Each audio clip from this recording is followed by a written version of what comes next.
नमस्कार, आप देख रहे हैं न्यूज इंडिया और आपके साथ मैं हूं भानु दीक्षित। कोरोना संक्रमण को लेकर उत्तर प्रदेश सरकार बेहद गंभीर है, लेकिन आम जनता की लापरवाहियां भारी पड़ रही हैं। यह कहना है इलाहाबाद हाईकोर्ट का। प्रदेश में कोरोना के बढ़ते मामलों को लेकर इलाहाबाद हाईकोर्ट ने गहरी नाराजगी जताई है। साथ ही हाईकोर्ट ने उत्तर प्रदेश सरकार को कंप्लीट लॉकडाउन का भी सुझाव दे दिया। दूसरी तरफ उत्तर प्रदेश में कोरोना के बढ़ते मामलों के बीच प्रशासनिक वर्ग, डॉक्टरों और आम जनता के बीच भी तलवारें खिंच गई हैं। तो कहीं वरिष्ठ अधिकारी डॉक्टरों पर भड़क रहे हैं, तो कहीं इलाज में कोताही का आरोप लगाकर आम जनता, अस्पताल स्टाफ और डॉक्टरों से भिड़ रही है। कई बार प्रशासनिक अधिकारियों का गुस्सा आम जनता पर कहर बनकर टूट रहा है। ऐसे में अगर कोरोना का इलाज नहीं मिल रहा तो दूसरी तरफ उत्तर प्रदेश में पूरी मशीनरी भी बेपटरी हो रही है, जिसका कोई इलाज समझ में नहीं आ रहा। ऐसे में कैसे होगा कोरोना से मुकाबला, इसी विषय पर आज हम करेंगे खास चर्चा। क्या कोरोना काल के दौरान उत्तर प्रदेश में नौकरशाही पूरी तरह से बेलगाम हो चुकी है? ये हम नहीं, वो लोग बोल रहे हैं जो आम जनता से लेकर सत्ताधारी विधायक तक में शुमार हैं। हाल ही में बलिया में एसडीएम ने मास्क न पहनने पर आम जनता पर लाठियों की बौछार कर दी थी। सीएम योगी ने इस अफसर को निलंबित किया। अब अलीगढ़ के डीएम चंद्रभूषण सिंह और तत्कालीन सीएमएस वीके गुप्ता के बीच बातचीत का एक ऐसा ऑडियो वायरल हुआ जिसमें अलीगढ़ के डीएम चंद्रभूषण सिंह किसी तानाशाही हिटलर के अंदाज में सीएमएस को 50 जूते मारने की शर्मनाक बात कहने से नहीं चूके। मैं ये पूछ रहा हूँ कि जो दीनदयाल में उस दिन मुख्यमंत्री जी के यहाँ से फीडबैक लिया गया था, जिसमें तुमने आख्या भेजी थी, उसमें जो जवाब जो उसने शिकायतें की है उसका निस्तारण पे पूछ रहा हूँ मैं। जी अभी नहीं, तो ना बता के फालतू वाली बातें बता रहे हो। अभी निकलवा के देखता हूँ मैं। क्या नहीं, पहले सुन लो यार। जी बताइए। मैं क्या बोल रहा हूँ पहले सुनो। जी बताइए। अनिल कुमार ने ये कहा कि वहाँ स्टाफ मरीजों की सुनता नहीं है। जी 2 घंटे तक पानी मांगता रहा, तो क्या उसमें लिखा पहले का स्टाफ अच्छा था क्या? और इसमें क्या है, पहले कौन स्टाफ था? जो अनिल कुमार से पूछा आपने? अनिल कुमार है अभी आईसीयू में?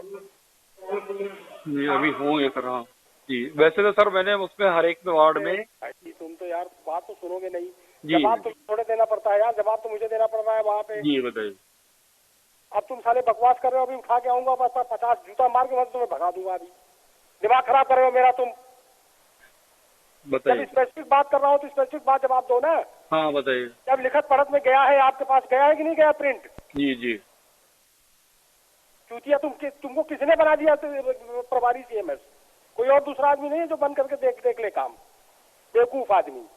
सोशल मीडिया पर अलीगढ़ के बेलगाम डीएम बाकायदा ट्रोल भी हो रहे हैं। अभी तक योगी सरकार ने अपने बदतमीज डीएम के खिलाफ कोई कार्रवाई नहीं की है। नतीजा, यूपी के सरकारी डॉक्टरों में भारी नाराजगी है। हालांकि कोई भी डॉक्टर नौकरशाही के दबाव में खुलकर बोलने को कतई तैयार नहीं है।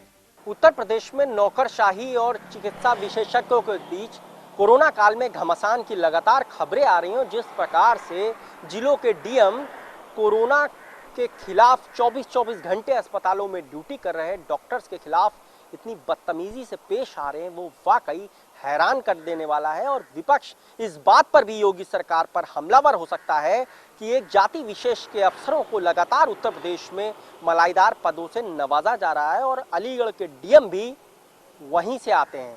ऐसे में डॉक्टर सोशल मीडिया पर अपना गुस्सा ब्यूरोक्रेसी के खिलाफ लगातार बाहर निकाल रहे हैं। कुछ इसी अंदाज में वाराणसी में निजी अस्पतालों द्वारा कोरोना के इलाज के नाम पर भारी लूट की शिकायत व्यापारी नेता राकेश जैन ने खुद मुख्यमंत्री योगी आदित्यनाथ से फोन पर की। डीएम वाराणसी कौशल लाल शर्मा तो कोरोना से संबंधित शिकायतों का कोई जवाब तक नहीं देते। ये दर्द व्यापारी नेता ने बयां किया।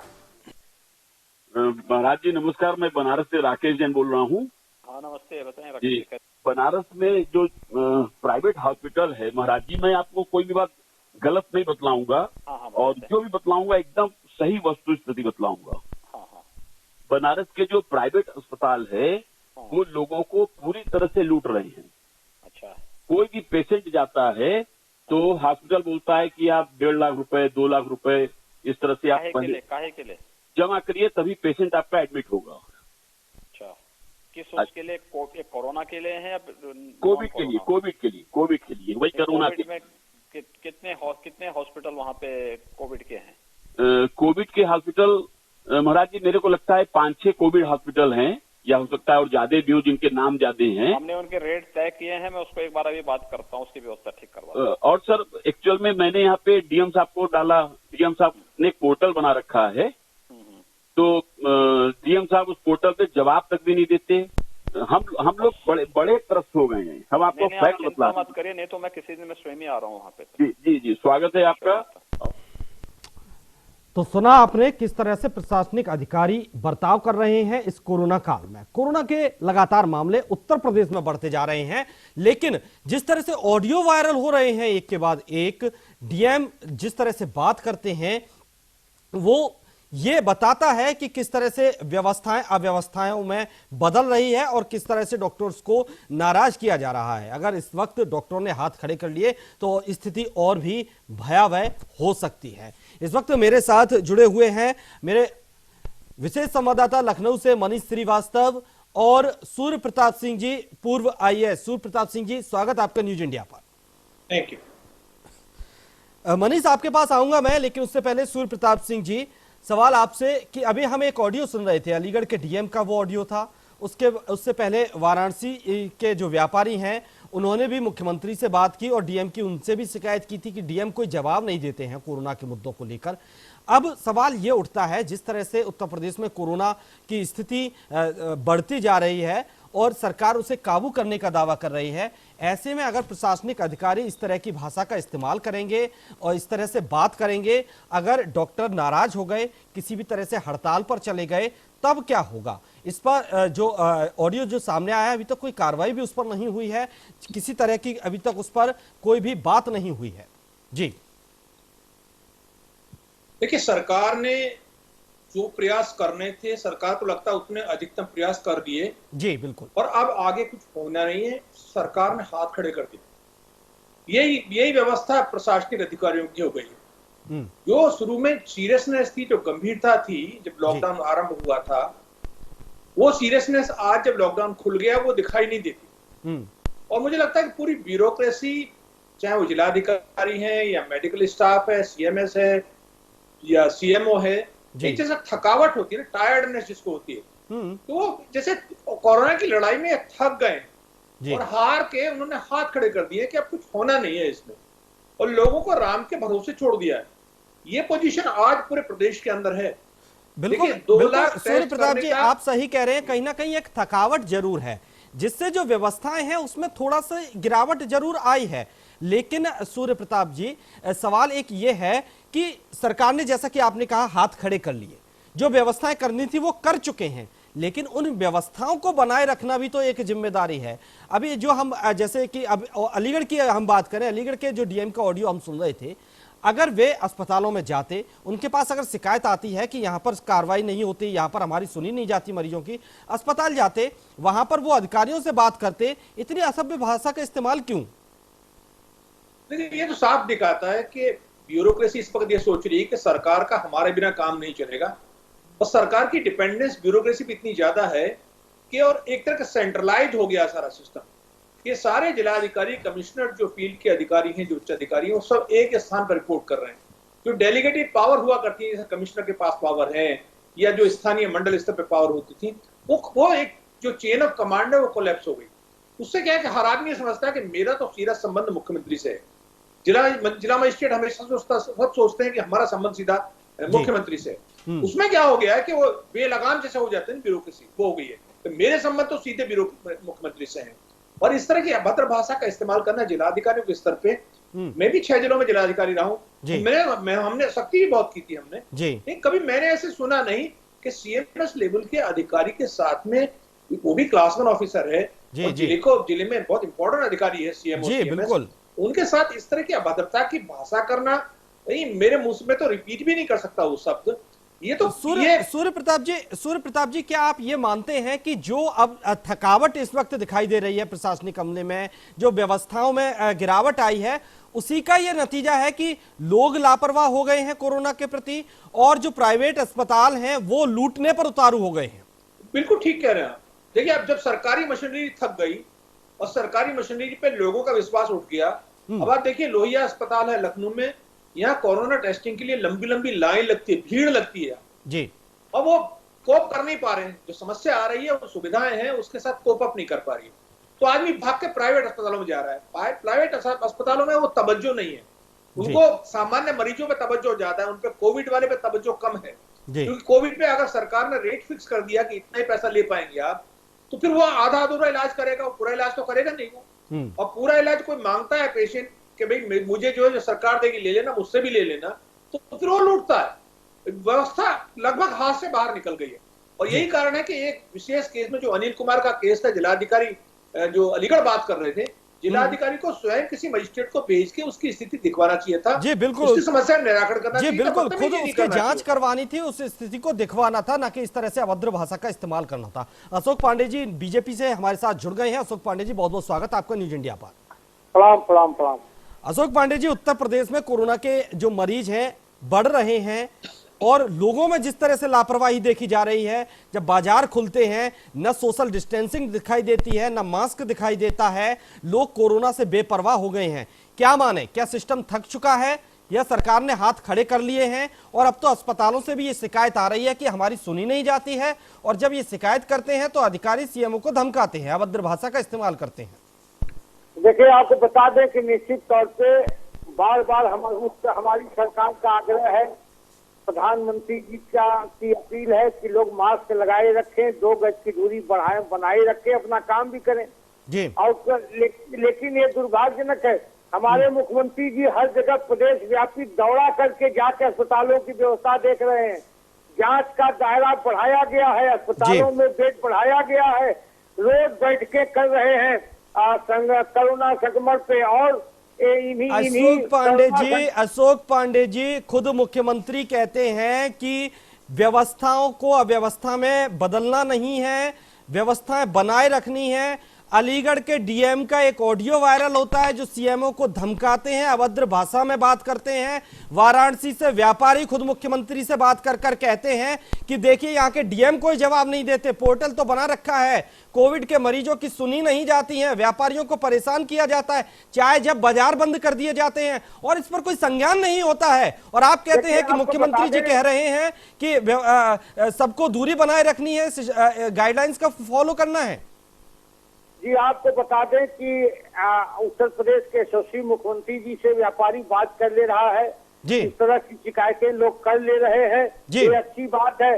कर्तव्य की बलि बेदी पर हमने 2 मंत्री खोया है, अनेक मंत्री संक्रमित हैं अपना कर्तव्य करते हुए ही, अन्यथा वो भी और लोगों की तरह खाली ट्वीट करने लगते जनता की तरह, तो सुरक्षित रखते।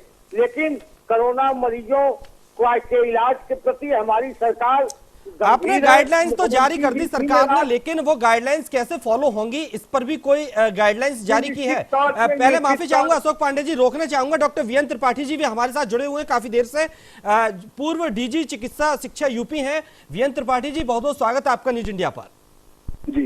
जी सर, मैं आता हूं आपके पास। अशोक पांडे जी हमारे साथ जुड़े हुए हैं, बीजेपी नेता, और सूर्य प्रताप सिंह जी भी हमारे साथ जुड़े हुए हैं, पूर्व आईएएस। मैं अशोक पांडे जी से बात कर रहा था। जी अशोक पांडे जी। जी, मेरा ये मानना है कि उत्तर प्रदेश में जिस तरह की स्थिति है, अगर यशस्वी मुख्यमंत्री जी जिस तरह से दौरा कर रहे हैं, अधिकारियों की बैठक कर रहे हैं, डीएम को कमिश्नर की बैठक हो रही है, और एक सामान्य व्यवसायी मुख्यमंत्री जी से बात कर ले रहा है, ये तो हमारी सफलता है। लेकिन और उसी व्यापारी को फिर नोटिस भी दे दिया जाता है। देखिए, डीएम को अधिकार है नोटिस दे, लेकिन हमारा अधिकारी एक व्यापारी। और अलीगढ़ में क्या हुआ, जिस तरह से सीएमओ से अभद्र भाषा में बात की जा रही है, उस पर कोई कार्रवाई होती है? अगर सीएमओ हड़ताल पर चले जाए, अगर डॉक्टर हड़ताल पर चले जाए अलीगढ़ में, तो क्या स्थितियां काबू हो पाएंगी फिर? देखिए, आपको बता दें, बनारस में भी लगभग 25 सीएमओ डिप्टी सीएमओ ने त्यागपत्र दे दिया था, इसी तरह की कोई घटना हुई थी। लेकिन अब मामला सही है, कहीं कहीं कुछ बातें हो सकती हैं, लेकिन मेरा ये मानना है कि उत्तर प्रदेश में सारी व्यवस्था ठीक है और हम लोग उसको करने में लगे हैं, हमारे जनप्रतिनिधि करने में लगे हैं। ठीक है अशोक जी, ठीक है, आप कह रहे हैं सारी व्यवस्थाएं हैं, लेकिन अव्यवस्थाओं के ऑडियो वायरल हो रहे हैं, वीडियो सामने आ रहे हैं। मैं रोकने चाहूंगा, इस वक्त विभा शुक्ला जी भी हमारे साथ जुड़ गई हैं, समाजवादी पार्टी की प्रवक्ता है। विभा जी, बहुत बहुत स्वागत आपका न्यूज इंडिया पर। बिल्कुल, नमस्ते सर। जी विभा जी, आपके पास आऊंगा, उससे पहले हमारे साथ वीएन त्रिपाठी जी भी जुड़े हुए हैं, पूर्व डीजी चिकित्सा शिक्षा यूपी हैं। वीएन त्रिपाठी जी, जिस तरह से उत्तर प्रदेश में इस वक्त कोरोना के हालात हैं, मरीजों के वीडियो ये सामने आते हैं कि हमारी अव्यवस्थाएं यहाँ पर हैं, हमारी सुनी नहीं जाती है, और जब उसकी शिकायत की जाती है उच्च अधिकारियों से तो अधिकारी सीएमओ तक को हड़काने लगते हैं। जिस तरह से वाराणसी का मामला था, वहां व्यापारियों ने खुद मुख्यमंत्री से शिकायत की कि भैया डीएम हमें परेशान करते हैं, यहाँ सुनाई नहीं दे रहा है, हमारी बातें नहीं सुन रहे हैं। किस तरह के हालात हो रहे हैं? क्या थकावट है ये सिस्टम की, या सरकार ने हाथ खड़े कर दिए हैं? आपने जो कहा है उसमें काफी सत्यता भी है। यद्यपि हमारे जो प्रधानमंत्री माननीय मोदी जी हैं या मुख्यमंत्री माननीय योगी जी हैं, इनकी नीति और नियत साफ है। ये स्वयं मॉनिटरिंग कर रहे हैं उत्तर प्रदेश का, मैं कह सकता हूँ, क्योंकि मैं चिकित्सा शिक्षा विभाग का मुखिया रहा हूँ। लेकिन तो मामला ये है कि ब्यूरोक्रेट के हाथ में इन्होंने पूरा कंट्रोल दे दिया है। ये विशुद्ध चिकित्सा मेडिकल समस्या है। और अफसोस की बात है कि हमारे मुखिया से लेकर यहाँ की प्रशासनिक व्यवस्था के उत्तर प्रदेश को, हमारे डॉक्टरों पे, हमारे प्रोफेसरों पे, हमारे प्रिंसिपल और निदेशक जो हैं मेडिकल इंस्टीट्यूशन के और सीएमओ पर भरोसा नहीं है। उनके ऊपर इन्होंने बिठा दिया है। इससे हमारे डॉक्टर अपने को अधिकारी अपमानित महसूस कर रहे हैं। मुझे क्षमा चाहता हूं, लेकिन मुझे कहने में गुरेज नहीं है। नंबर दो, चूंकि उत्तर प्रदेश बहुत बड़ा है और यहाँ पर अभी भी हमने देखा है कि ट्रेसिंग नहीं हो पा रही और मरीज जब अपने मरीज को लेके अस्पताल में पहुंचता है तो क्विक सर्विस नहीं मिल पाती है उसको। वेटिंग एरिया में, ओपीडी में, फ्लू ओपीडी इत्यादि जगह समय बर्बाद, यानी कि व्यवस्थाएं अभी भी ठीक नहीं है उत्तर प्रदेश में। जो व्यवस्थाएं होनी चाहिए वो लोगों को नहीं मिल पा रही है, क्विक सर्विस नहीं मिल पा रही है। मेरे संवाददाता मनीष श्रीवास्तव मेरे साथ जुड़े हुए हैं। मनीष, क्या कुछ हालात उत्तर प्रदेश में आपको दिखाई दे रहे हैं? क्या वाकई क्विक सर्विस नहीं मिल रही है? सिस्टम थक चुका है? सरकार ने हाथ खड़े कर दिए हैं? ब्यूरोक्रेसी को ज्यादा अधिकार दे दिए गए हैं? बानू, इन बातों को सबसे पहले आपको समझना होगा। आज प्रयागराज हाईकोर्ट ने साफ तौर पे कहा है कि उत्तर प्रदेश में कोरोना के हालात ठीक नहीं है, मौतों की संख्या लगातार बढ़ रही, मामले लगातार बढ़ रहे हैं। साफ तौर पे हाईकोर्ट ने कहा है कि ब्रेड, बटर और जीवन में से किसी एक को चुनना होगा और जीवन को ही सबसे पहले चुना जाना चाहिए। और साफ तौर पे अनलॉक के बाद यूपी सरकार की नौकरशाही का कोई भी केंद्रीय एक्शन प्लान नहीं था जिससे मामलों को बढ़ने से रोका जा सके, और पहले से कोई नीति जो है अफसरों ने नहीं बनाई थी। नंबर एक बात, जिसके लिए नौकरशाही को जाना जाता है, जो नीति नियंता है, जब कोरोना काल चल रहा था तो लॉकडाउन की नीति भी इन्हीं नौकरशाहों ने बनाई थी। उसके बाद जब अनलॉक शुरू हुआ था तो उसकी नीति भी नौकरशाहों ने बनाई थी, जो इनका अधिकार क्षेत्र है। लेकिन जैसा कि वीएन त्रिपाठी जी ने ये बात कही कि जो है चूंकि ये मेडिकल की समस्या है और मेडिकल की समस्या के लिए डॉक्टरों को नीति नियंता बनकर के आना चाहिए सामने, जो कि अस्पतालों में 24-24 घंटे जूझ रहे हैं, लेकिन उनका उत्साह लगातार नौकरशाही द्वारा कम किया जा रहा है, उस पर लगातार हमला किया जा रहा है। अब आप ये देखिए कि किस प्रकार से अलीगढ़ के डीएम बदमिजाजी करते हैं, किसी हिटलरी अंदाज में एक 4th स्टार के जो है क्लास 1 अफसर को सीधे तौर पे कहते हैं कि 50 जूते मारूंगा। वाराणसी में अभी भाजपा के प्रवक्ता ने खुद बताया कि डॉक्टर्स ने इस्तीफे दिए थे। वो इस्तीफे क्यों दिए थे ये मैं आपको बताता हूं। वो इस्तीफे वाराणसी के सभी सीएचसी और पीएससी प्रभारियों ने दिए थे और कहा था हम कोरोना से जुड़े कोई भी काम नहीं करेंगे। जी बिल्कुल मनीष, बिल्कुल कहीं ना कहीं उत्साह गिराया जा रहा है डॉक्टरों का इस तरह की अभद्र भाषा का। जी, ओंकार नाथ सिंह जी भी हमारे साथ जुड़ गए हैं, प्रवक्ता हैं कांग्रेस के। ओंकार नाथ सिंह जी, बहुत बहुत स्वागत है आपका न्यूज इंडिया पर।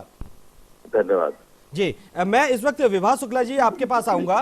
विभा शुक्ला भी हमारे साथ जुड़ी हुई हैं, समाजवादी पार्टी की प्रवक्ता हैं। विभा जी, जो इस वक्त कोरोना की स्थिति उत्तर प्रदेश में हो रही है, कहीं ना कहीं सड़कों पर लोगों में जागरूकता नहीं देखी जा रही, और जो अस्पताल में मरीज पड़े हुए हैं वो उच्च अधिकारियों तक शिकायत पहुंचा रहे हैं कि हमारी देखरेख नहीं हो रही, हमारी सुनवाई नहीं हो रही। वो सीएमओ से अभद्र भाषा में बात करते हैं, 50 जूते मारने की बात करते हैं, और जिस तरह से क्विक सर्विस मिलनी चाहिए, जिस तरह के क्विक सर्विस के दावे किए जाते हैं, वो भी कहीं ना कहीं मरीजों को नहीं मिलती दिखाई दे रही है। लंबी लाइनें लगी हुई हैं, जो परिजन उनके साथ आते हैं कहीं ना कहीं वो भी प्रभावित हो जाते हैं।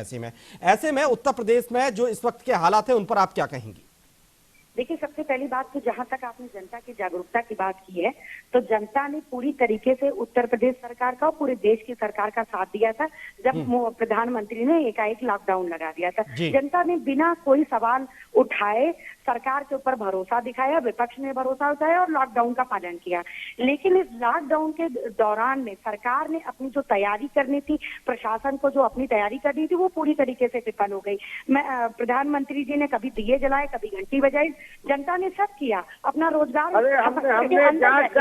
हमने जांच का दायरा बढ़ाया, जो प्रवासी मजदूर है बस वेट मंगाया और फिर गाँव में क्वारंटाइन कराया। चुप नहीं रहेंगे, क्वारंटाइन कराया तो कहें आप चिकित्सा मंत्री को। और अखिलेश यादव की तरह ट्वीट नहीं किया, खाली हमने जनता के साथ ट्वीट नहीं किया। हमने मंत्री क्यों कोरोना ग्रसित हो गए, आपको जवाब देना नहीं आता भाई। अखिलेश तो ट्वीट करते हैं, जनता के साथ ट्वीट करते हैं। जो है चिकित्सा मंत्री उत्तर प्रदेश के सबसे पहले कोरोना पॉजिटिव हुए थे, वो नियमों का पालन नहीं कर रहे थे। आपको पता नहीं है, अभी मैं आपको बताती हूँ।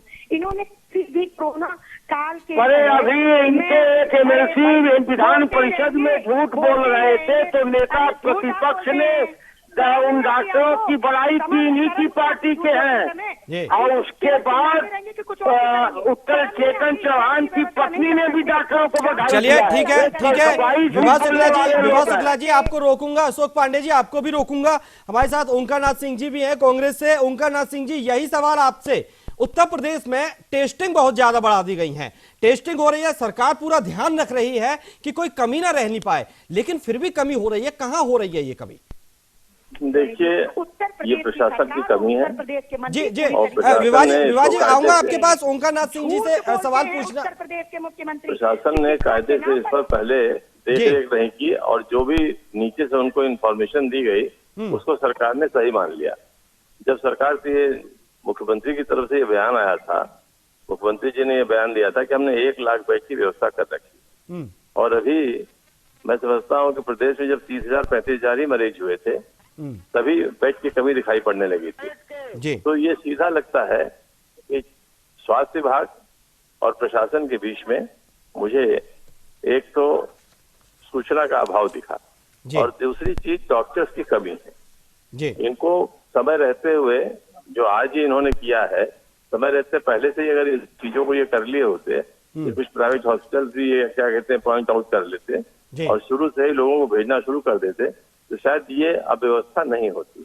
चलिए, और जो लोग प्राइवेट में जा रहे हैं उनका इतना खर्च बढ़ जा रहा है कि वो बेचारे वहां पर इलाज नहीं करा पा रहे हैं और इसीलिए परेशान होकर उन्होंने घर पे व्यवस्था ठीक नहीं की गई। आपका मानना शुरू से ही व्यवस्था ठीक नहीं थी। क्वारंटाइन करने की शुरुआत की जब हॉस्पिटल में नहीं कर पाए। अशोक पांडे जी से जवाब ले लेते हैं इस बात का। अशोक पांडे जी, हाईकोर्ट ने हस्तक्षेप किया है और ये सुझाव भी दिया था कि लॉकडाउन क्यों ना दोबारा से उत्तर प्रदेश में लगा दिया जाए। क्या उत्तर प्रदेश फिर से लॉकडाउन की ओर बढ़ रहा है?